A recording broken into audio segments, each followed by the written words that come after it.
120 volt socket, right?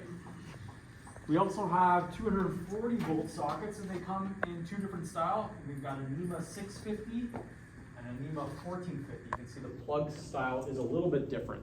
We have those in our homes as well. Yes. Yeah, behind the dryer. Behind the dryer, stove, yes. Welder.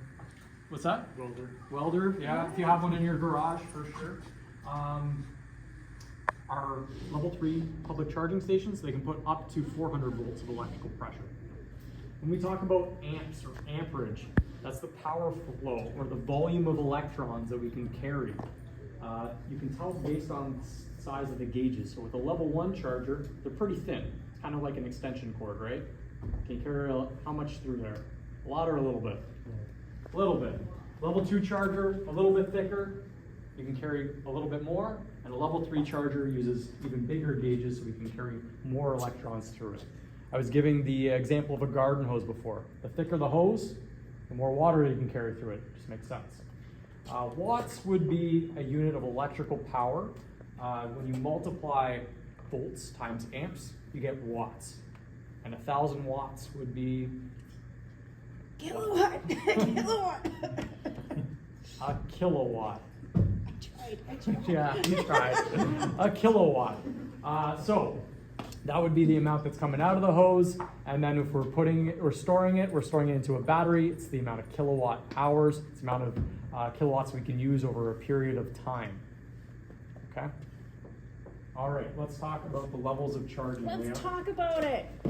I guess it's Thursday, so I could say let's taco about it, but that's really more of a Tuesday thing. Thursday's just Thursday. I got nothing. All right, so this guy here, our level 1 charging solution. Anybody familiar with this bad boy? Yes. Fast or slow? Slow. Right? So slow. We say typically you're only going to want to use this in an emergency. Better be the longest damn emergency of your life because you're going to be there for a while you wait to get energy through it. So why do we give it out? Well, for starters, just like Matt said, 120 volts, that's standard in everybody's house. So no matter where you go, you'll be able to plug in and use this. This is going to put out about 1 to 1.4 kilowatts. Not much. Could take up to 30 hours if it was an EQS to charge it. Now, put that into some perspective. We've got batteries that are behind us. Think about your toaster cable, plugging that in and trying to charge something big like this. Of course, it's going to take a while. I don't like to use the word emergency. I prefer to think of this like a jerry can. A jerry can was never going to give you a full tank of gas. Jerry can's going to give you just enough gas to get you to your next destination, hopefully a gas station. This would be the same thing. You would plug in, leave it, hopefully you get just enough to get you to a level 2 or level 3 charging station. That being said, I like to give out good news. You guys want some good news? No, I'm going to need a little more enthusiasm if I'm giving out. Yeah. There we go, good news.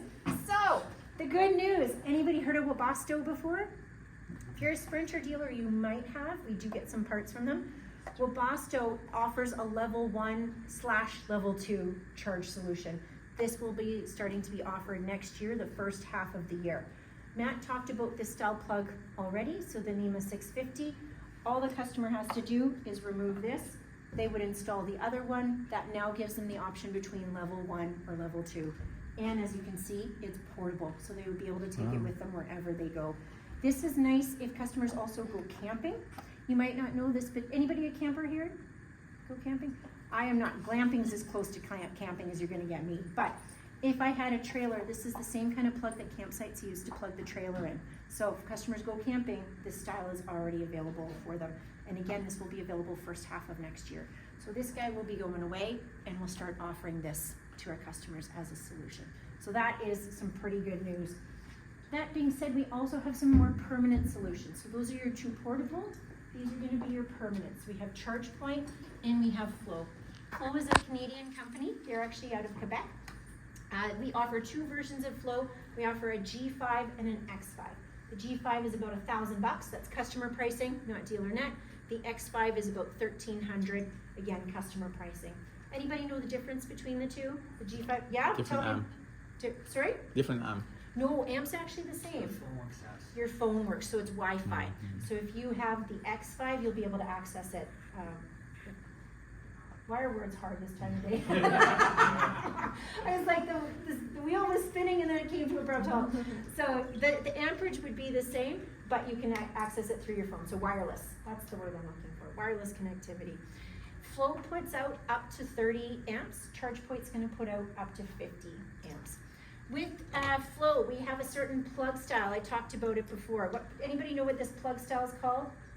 J. Yeah, we've just, over the course of this trip, 1772, but the numbers, as long as you know it's the J plug, we take it. This plug style is not proprietary to Mercedes-Benz. But typically Mercedes-Benz, we like to hoard things, right? Like, this is ours, nobody else can have it, we're not sharing our toys. But this plug, we're like, woo, everybody can have this plug style. Why are we doing that now? Why would we play nice in the sandbox? More chargers, right? If we're trying to build this network, we've all got to get along.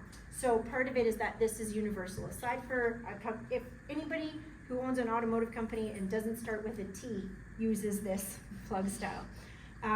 Even Nissan is switching over. Nissan had Chatamo, if you've heard of that before. Slightly different plug style. Even they are making the conversion and they're coming over to this plug style. So Flow, you order directly from Flow.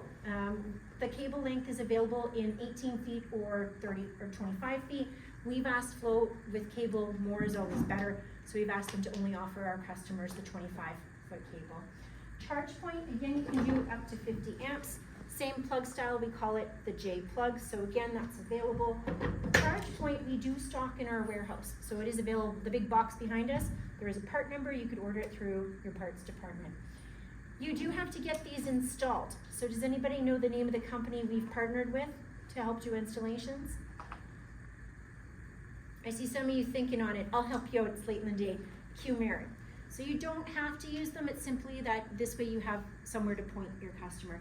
Merit, you just go on the website, you take some pictures, answer some questions, upload it, and within about 10 or 15 minutes you'll actually get an estimate of what that pricing is.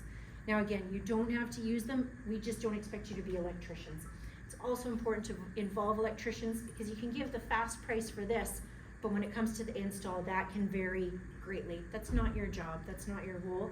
It's just nice if you can point the customer in the right direction. Is anybody a Sprinter dealer here?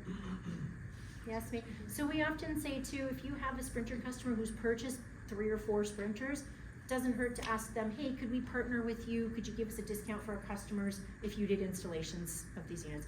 Again, you don't have to, but we have some dealers. We had one dealer that I think they sold 5 or 10 Sprinters to one customer as part of their fleet and said, hey, you've given us a lot of business. Can we partner with you? Could you give us a discount for our customers? You don't have to, it's just nice to have that option.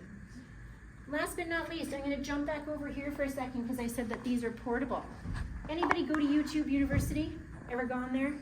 I did, right? I watched a video on how to take down a wall. I took down a wall and now I'm like, I could totally renovate a house, right? I took down one wall. Customers do the same thing. They saw YouTube videos. With these cables, even though they're portable, you cannot plug them into an extension cord. They won't start on fire, but there's enough energy flowing through there, it will melt those cables. So customers cannot attach these to an extension cord. So just to be mindful of that.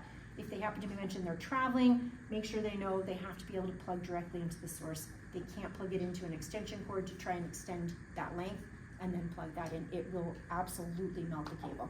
Not start a fire, not like it's like, oh, just melting, that's fine. Yes, Adrian. Just a question, the chargers used to have heat sensors in them so they could monitor the plug temperature. Okay. And they would shut down if the plug were heated. That was the reason for not using extension cords. Ah, okay, good to know. Thank you for that. I didn't know that. Thanks for that information. Did everybody hear that? Okay, cool. Thanks again, Adrian. Glad you mentioned that. So we've talked about level 1, level 1, 2, level 2, level 2. Anybody notice this box over here? Luxury box. She's so pretty, right? Yeah. So this was actually shown to your dealers at the beginning, or your dealer principals at the beginning of the year. The one that they saw, the only difference really was this was all black. So that piano lacquer black trim that we have, I'm glad they